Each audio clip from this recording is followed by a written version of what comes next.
Hello everyone, hope you all are doing good. So ఇవాల్స్ class చాలా special last minute preparation కోసం ఎలా prepare అవ్వాలి ఫిజిక్స్ ఐపీఈ సీనియర్ ఇంటర్ వాళ్ళకి నేను క్లాస్ చేస్తున్నాను ఇవాళ. So welcome to my channel physics class by KRD ma'am. This is Ramadevi. మనకి ఈసారి సీనియర్ ఇంటర్కి జూనియర్ ఇంటర్కి ఇద్దరికి కూడా 2 days, ఇంకా చెప్పాలి అంటే 2.5 days ప్రిపరేషన్ వచ్చింది ఫిజిక్స్కి. సో చాలా రిలాక్స్డ్గా చాలా కాన్ఫిడెంట్గా మీరు ఎగ్జామ్కి ప్రిపేర్ అయ్యి వెళ్ళొచ్చు.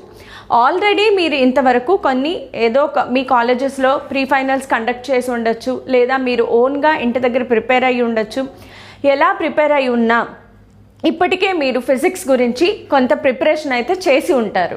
సో నేను చెప్పిన ఏదైతే వెయిటేజ్ ప్రకారం 2 marks చాప్టర్స్ ఏంటి, 4 marks చాప్టర్స్ ఏంటి, 8 marks చాప్టర్స్ ఏంటి అనేవి ఆల్రెడీ నేను మీకు వీడియో చేసి పెట్టాను. సో దాని ప్రకారం మీరు కనుక ప్రాపర్ ప్రిపరేషన్ చేసి ఉంటే ఈ last minute preparation will add a large amount of confidence to you. ఖచ్చితంగా 60 ఈజీగా తెచ్చుకోగలరు.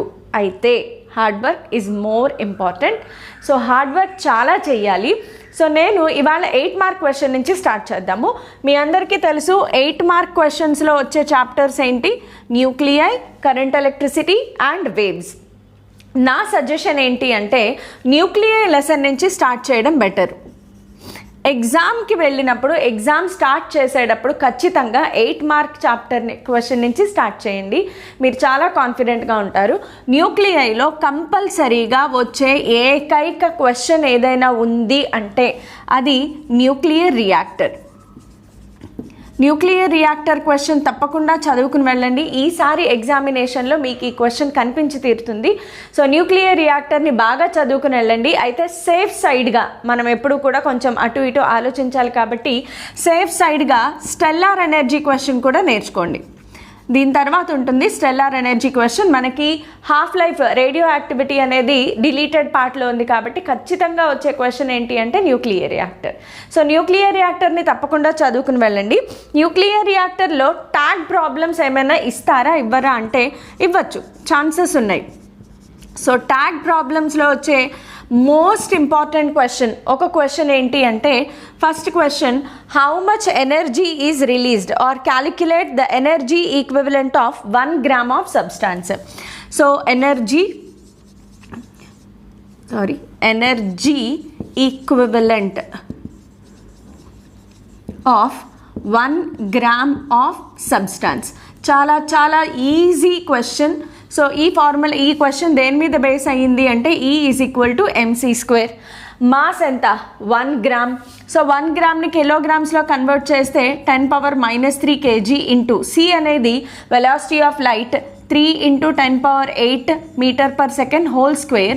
సో ఇది 9 × 10⁻16 × 10⁻³ సో ఆన్సర్ 16 - 3 9 × 10⁻13 జౌల్స్. ఈ జౌల్స్లో బికాజ్ ఈ రెండు మనం SI యూనిట్స్లో తీసుకున్నాం.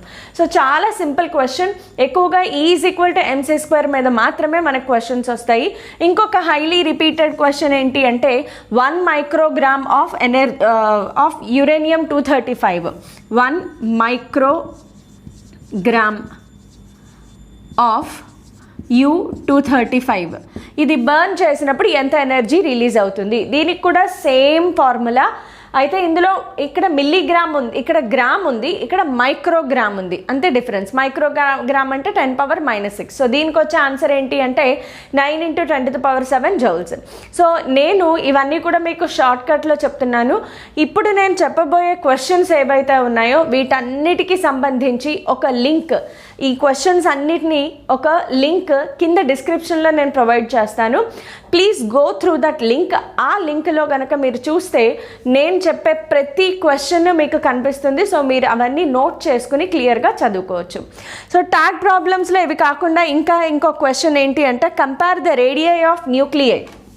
ఇంకో క్వశ్చన్ ఏంటి అంటే compare the radii of nuclei atom number nuclei with atomic mass number 27 and 24. Mass number 27 and 64, 27 and 64. దీని ఫార్ములా ఏం వాడాలి? R is proportional to A power 1/3. So R1 by R2 is equal to A1 by A2 whole power 1/3. 27 by 64 whole power 1/3 by 64 whole power 1/3. 27 3 cube, 64 4 cube. So the answer is 3/4. So ఇలా చాలా easy questions వస్తాయి కాబట్టి ఎట్టి పరిస్థితుల్లోనూ tag problems చేయడం మర్చిపోకండి. నేను లింక్లో provide చేసిన క్వశ్చన్స్ అన్నీ కూడా చేయడానికి ప్రయత్నించండి. అయితే ప్రతి ప్రాబ్లమ్ని ఇప్పుడు నేను ఎక్స్ప్లెయిన్ చేయడానికి మీకు వీడియో లెంత్ ఎక్కువైపోతుంది అండ్ నా వీడియో చూస్తూ కూర్చొని మీ టైం వేస్ట్ చేయకూడదు అని చెప్పి మీకు ఎవరికైనా ప్రాబ్లమ్స్ ఎక్స్ప్లెయిన్ చేయాలి అనుకుంటే నాకు ముందుగానే చెప్తే నేను ఆ ట్యాగ్ ప్రాబ్లమ్స్ కానీ ఏమైనా ఎక్స్ప్లెయిన్ చేస్తాను. సో ఇది మనకి న్యూక్లియై లెసన్లో నుంచి 8 mark questions. Next let us move on to waves lesson. So వేవ్స్లో నుంచి మనకి 8 మార్క్ క్వశ్చన్స్ వస్తాయి. వేవ్స్లో చాలా లక్కీగా Doppler effect and Doppler shift అనేది డిలీట్ అయిపోయింది. సో ఆ క్వశ్చన్స్ మనం చదవనవసరం లేదు. సో ఇంకే మిగిలిన క్వశ్చన్స్ ఏమున్నాయి అంటే formation of standing waves in closed pipe question చదవాలి, అలాగే ఓపెన్ పైప్ క్వశ్చన్ చదవాలి. Next string, formation of stretched strings, stretched string, formation of stationary waves. వీటన్నిటిలోనూ ఫార్మేషన్ ఆఫ్ స్టేషనరీ వేవ్స్ చక్కగా నీట్గా డయాగ్రామ్స్ డ్రా చేసి ఈ 3 క్వశ్చన్స్, ఈ 3 వేర్వేరు ఎస్ఏ క్వశ్చన్స్, ఈ ఎస్ఏ క్వశ్చన్స్ కనుక మీరు 8 మార్క్ క్వశ్చన్స్ చదివితే సరిపోతుంది. సో వీటిలో నుంచే హైయెస్ట్ ప్రాబబిలిటీ ఆఫ్ క్వశ్చన్స్ వస్తాయి. సో ఈ మాత్రం క్వశ్చన్స్ ప్రిపేర్ అయితే వేవ్స్లో నుంచి మీ మీ 8 మార్క్ మీ చేతిలో ఉన్నట్లే. అయితే ఇందులో కూడా మనకి ట్యాగ్ ప్రాబ్లమ్స్ అనేవి ఖచ్చితంగా వస్తాయి. సో ట్యాగ్ ప్రాబ్లమ్స్ ఏంటి అంటే, ఒకటి ఏ స్టీల్ వైర్ ఆఫ్, నేను బిగినింగ్ చెప్తున్నాను, ఈ ప్రాబ్లమ్స్ మీరు వెతుక్కుని మీ మెటీరియల్స్ ఏవైతే ఉంటాయో వాటిలో నుంచి ఈ ప్రాబ్లమ్స్ చేసుకోవచ్చు. A steel wire of 0.72 meters long. ఈ క్వశ్చన్ ఉంటుంది, ఒకసారి చూసుకోండి. So 7 has mass of 5 × 10⁻³ 5 × 10⁻³ kg and so on. ఇలా ఉంటుంది ప్రాబ్లము. సో ఈ ప్రాబ్లం ఒకటి చూసుకోండి. ఇంకొక ప్రాబ్లం ఏంటి అంటే ఏ closed pipe of 70 centimeters long, 70 centimeters long. ఈ క్వశ్చన్ కూడా ఒకసారి చూసుకోండి. ఎక్కువగా ట్యాగ్ ప్రాబ్లమ్స్లో మనకి ఇవే వస్తున్నాయి. సో ఇవి చూసుకుంటే సరిపోతుంది. సో ఈ ప్రాబ్లమ్స్ని తప్పకుండా చేయండి. అలాగే అయితే ఇవి ప్రీవియస్ ఇయర్స్లో నుంచి హైలీ రిపీటెడ్ క్వశ్చన్స్, కానీ ట్యాగ్ ప్రాబ్లమ్స్ స్ట్రెచ్డ్ స్ట్రింగ్ కూడా ఉంది కాబట్టి స్ట్రెచ్డ్ స్ట్రింగ్కి కూడా సంబంధించి చిన్న చిన్న ప్రాబ్లమ్స్ ఏమైనా ఉంటే అవి కూడా తప్పకుండా ఫాలో అవ్వండి. నెక్స్ట్ వచ్చేసి current electricity. Next 8 mark lesson current ఎలక్ట్రిసిటీలో 8 మార్క్ ప్రాబ్లమ్స్, 8 మార్క్ క్వశ్చన్స్లో మీ మెటీరియల్లో కానీ మీ టెక్స్ట్ బుక్లో కానీ చూస్తే 4 మార్క్ క్వశ్చన్స్ ఏవైతే ఉన్నాయో వాటిని 8 మార్క్ క్వశ్చన్స్గా అడుగుతున్నారు. సో కరెంట్ ఎలక్ట్రిసిటీలో మీరు ఫస్ట్ బాగా ప్రిపేర్ అవ్వాల్సింది ఏంటి అంటే వీట్స్టోన్ బ్రిడ్జ్ క్వశ్చన్ ప్రిపేర్ అవ్వండి. వీట్స్టోన్ బ్రిడ్జ్లో state Kirchhoff's laws and Wheatstone బ్రిడ్జ్ని ఎక్స్ప్లెయిన్ చేయమని ఉంటుంది. సో నేను ఆ క్వశ్చన్ ఒకసారి చదువుతాను చూడండి. Draw circuit diagram state Kirchhoff's laws and for an electric network. Using these laws, deduce condition for balanced Wheatstone bridge. So ఈ క్వశ్చన్ హైయెస్ట్ రేటెడ్ క్వశ్చన్. ఇంకా ఇది కాకుండా మనకి పొటెన్షియోమీటర్లో 2 క్వశ్చన్స్ ఉన్నాయి. సో పొటెన్షియోమీటర్ క్వశ్చన్స్ ఏంటి అంటే టు కంపేర్ ఈ potentiometer questions. పొటెన్షియోమీటర్లో 2 questions ఉంటాయి. టు ఫైండ్ ఇంటర్నల్ రెసిస్టెన్స్ ఒకటి ఉంటుంది, టు ఫైండ్ ఇంటర్నల్ రెసిస్టెన్స్. ఇంకొకటి to compare EMFs of 2 given batteries. పొటెన్షియోమీటర్లో ఈ 2 క్వశ్చన్స్ కంపల్సరీగా చదవాలి, డయాగ్రామ్స్ కంపల్సరీ. ఈ క్వశ్చన్స్ అన్నిటిలోనూ కూడా డయాగ్రామ్స్ కంపల్సరీ, డయాగ్రామ్కి 1 మార్క్ ఉంటుంది.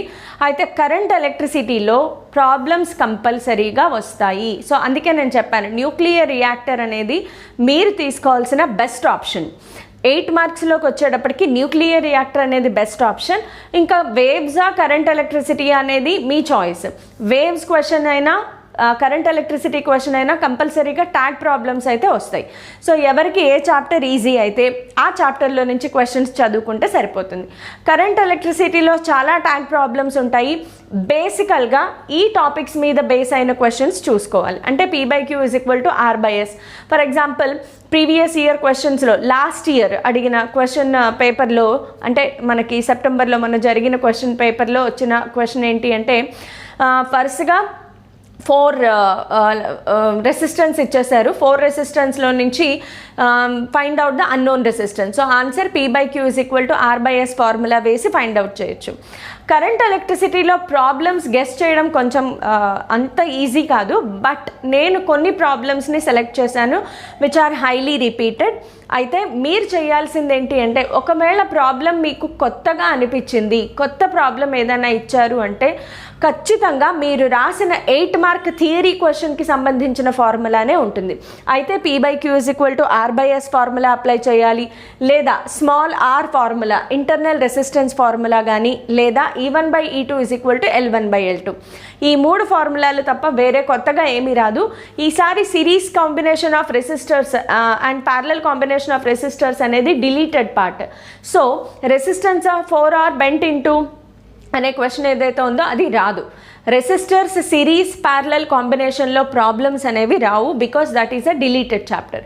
సో ఖచ్చితంగా Wheatstone bridge formula P/Q = R/S కానీ, ఇంటర్నల్ రెసిస్టెన్స్ పొటెన్షియోమీటర్ 2 ఫార్ములా ఏవైతే ఉన్నాయో అవి చూసుకోండి, వాటిని బేస్ చేసుకుని ప్రాబ్లం చేసేయండి, తప్పకుండా మీకు మార్క్స్ వచ్చేస్తాయి.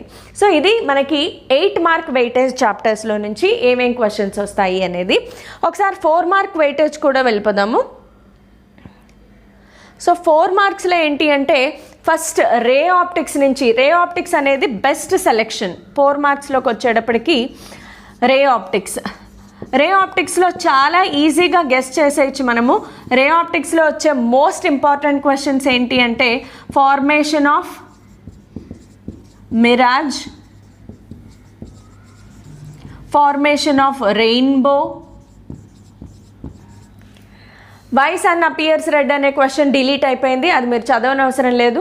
ఇవి హైయెస్ట్ రిపీటెడ్ క్వశ్చన్స్, ఖచ్చితంగా చదివేసేయండి ఈ క్వశ్చన్స్ని.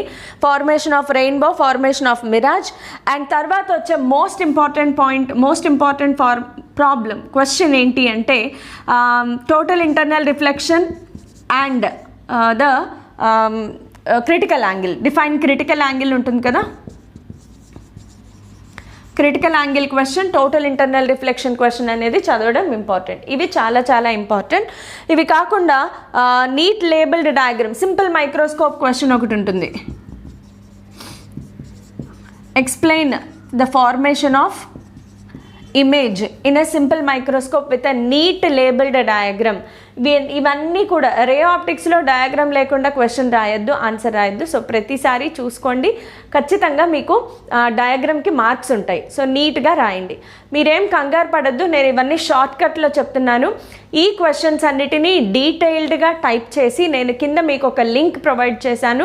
డిస్క్రిప్షన్ బాక్స్లో ఉన్న లింక్ని క్లిక్ చేయండి, మీకు ఈ క్వశ్చన్స్ అన్నీ కూడా టైప్ చేసి కనిపిస్తాయి మీకు. సో వాటిని తీరిగ్గా మీరు రాసుకుని చదువుకోవచ్చు, ప్రాబ్లం ఏం లేదు.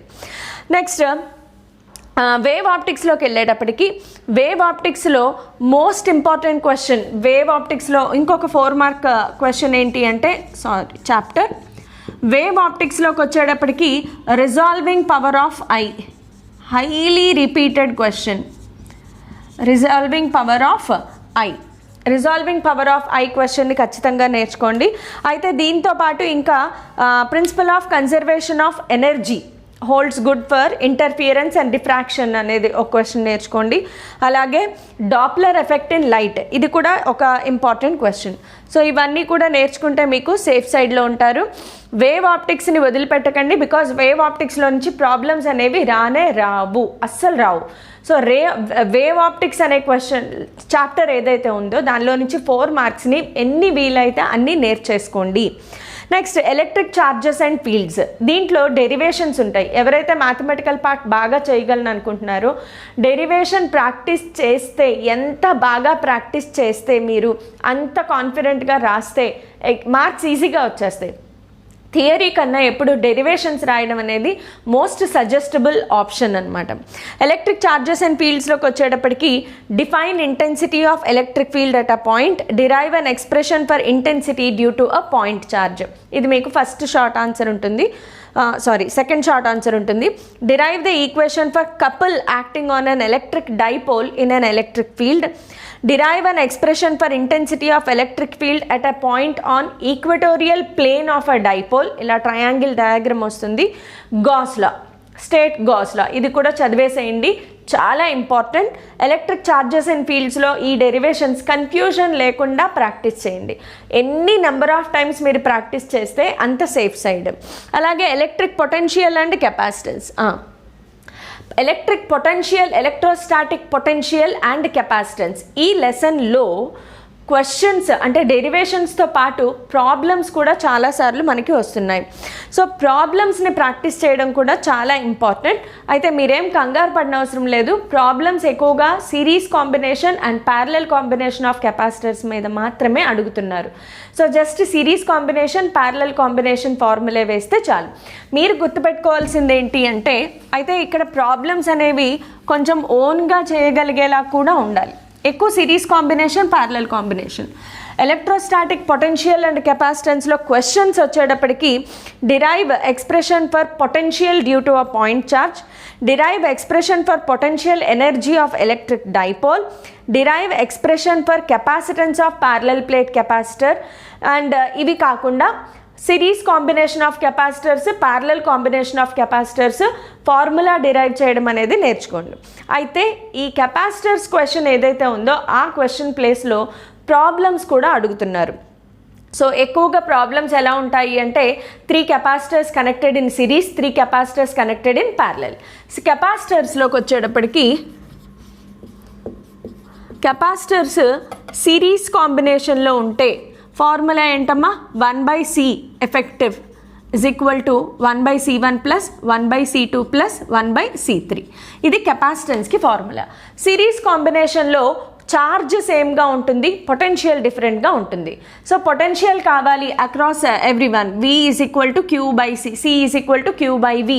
So V1 is equal to Q/C1, V2 is equal to Q/C2, V3 is equal to Q/C3. So V2 is equal to Q/C2, V3 is equal to Q/C3. ఈ ఫార్ములా అప్లై చేయాలి.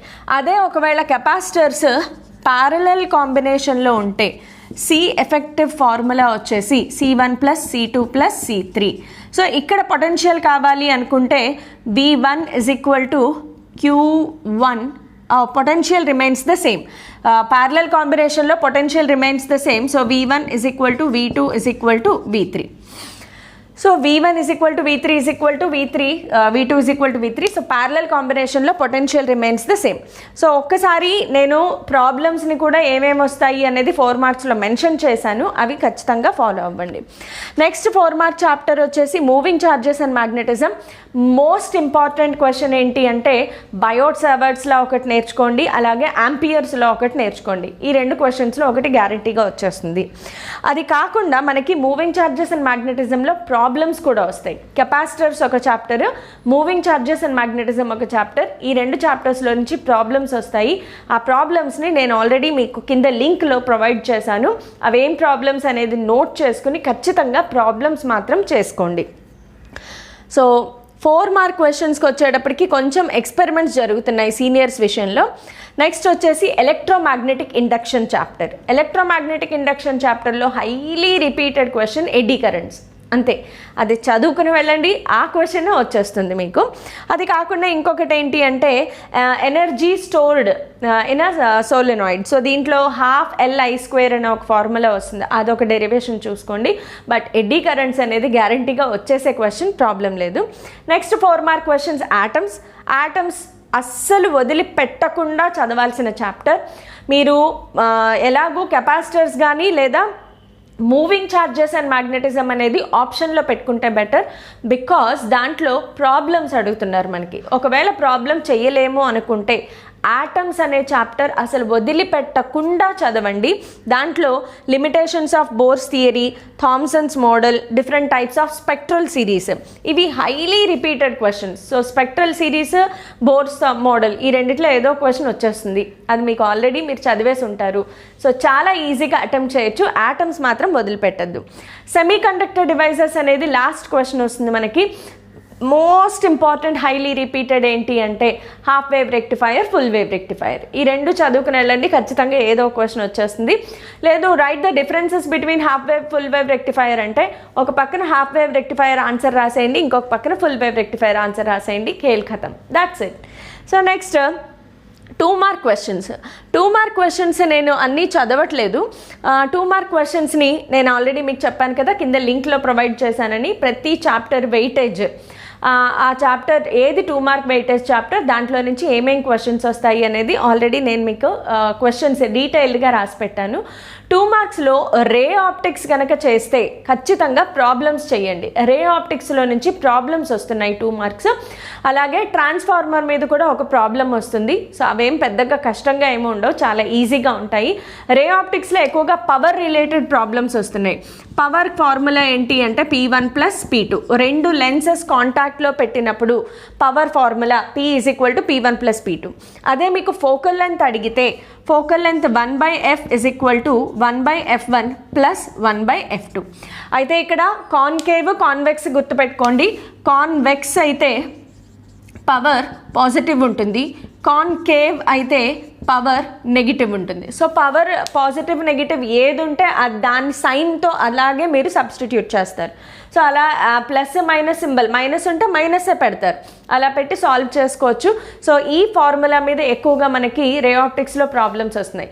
Senior ఇంటర్లో ఏంటి అంటే చిన్న చిన్న ట్విస్ట్లు ఉంటాయి. 2 మార్క్స్లో కూడా ప్రాబ్లమ్స్ వస్తాయి, 4 మార్క్స్లో కూడా ప్రాబ్లమ్స్ వస్తాయి. 4 మార్క్లో ప్రాబ్లమ్స్ ఎక్కడి నుంచి వస్తాయి? Capacitor and moving charges and magnetism, ఈ 2 చాప్టర్స్ నుంచే ప్రాబ్లమ్స్ వస్తాయి. కెపాసిటర్ నుంచి ప్రాబ్లమ్స్ మీరు చేసేయగలరు.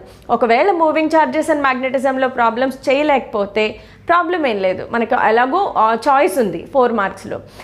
నెక్స్ట్ 2 మార్క్స్లో చాయిస్ లేదు కాబట్టి ఖచ్చితంగా రే ఆప్టిక్స్లో ప్రాబ్లమ్స్ చేయండి, అలాగే ట్రాన్స్ఫార్మర్ మీద ప్రాబ్లమ్స్ చేయండి, ఇంకా వేరే ఏ ప్రాబ్లమ్స్ రావు.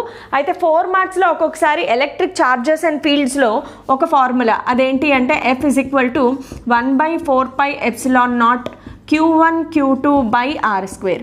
ఈ ఫార్ములా మీద మనకి ఎలక్ట్రిక్ ఛార్జెస్ అండ్ ఫీల్డ్స్లో నుంచి ప్రాబ్లం వచ్చే ఛాన్సెస్ ఉన్నాయి. ఇవి తప్ప వేరే ఎక్కువ ఏమీ అడగరు.